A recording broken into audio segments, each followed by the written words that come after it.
Hello students, चलो आज हम यस नो और नोट गिवन करते हैं। इस क्वेश्चन को जो मैं करवाने वाला हूं, इसको करने से पहले आपने आइल्स की एक बुक है, बुक 7, उसका टेस्ट नंबर 1 है जो वो निकालना है और उसका क्वेश्चन नंबर 21 देखना है।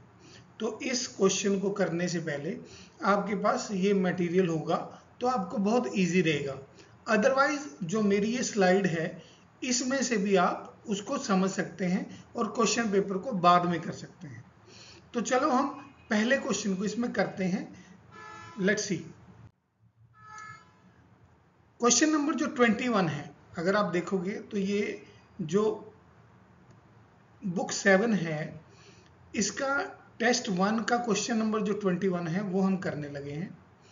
उस 21 क्वेश्चन में क्या है, एक स्टेटमेंट है, वो है water use per person is higher in the industrial world than it was in ancient Rome. जिनको तो हिंदी करनी आती है उनके लिए बढ़िया है, नहीं तो मैं इसकी हिंदी बता देता हूँ।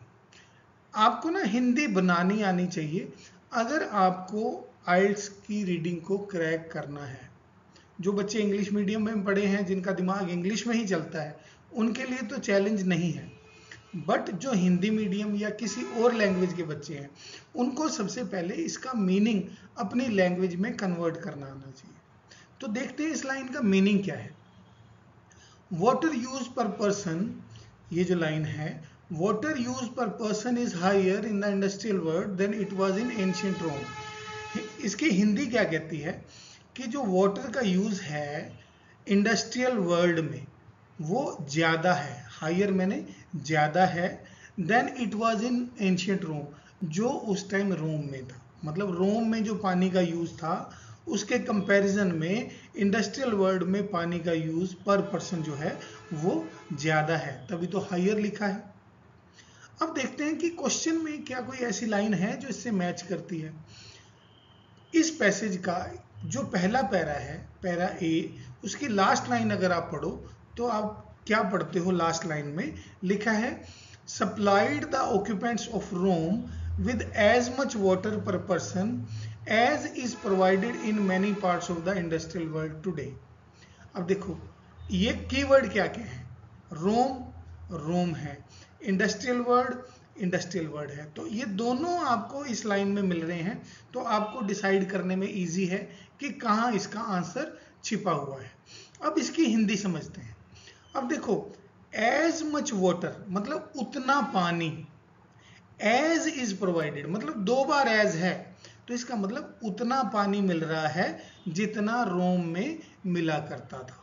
इस लाइन की हिंदी है इंडस्ट्रियल वर्ल्ड के काफी जो हिस्से हैं उसमें उतना ही पानी मिल रहा है जितना रोम में उस टाइम पे मिला करता था।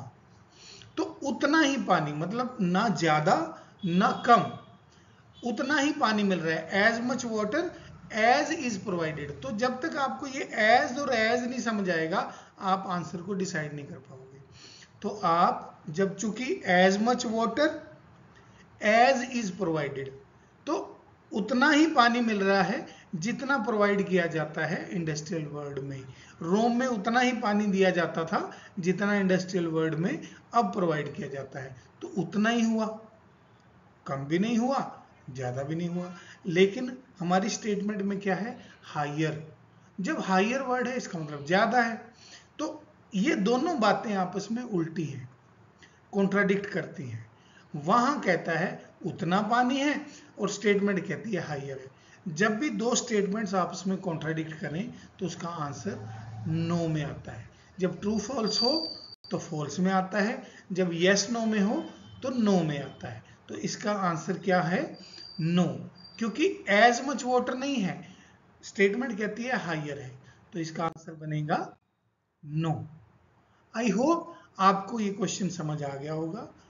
इस तरह का कोई भी क्वेश्चन किसी भी आइल्स बुक का अगर आपको चैलेंजिंग लगता है आप मुझे भेजें या मुझे बुक नंबर भेजें, तो मैं उसको आपको सॉल्व करके बताऊंगा, ताकि ना सिर्फ आपको बल्कि सारे स्टूडेंट्स जो यस नो नोट गिवन में चैलेंज फेस करते हैं उनको वो चीज़ समझने में इजी हो जाए और उनको वो चीज़ समझ आ जाए।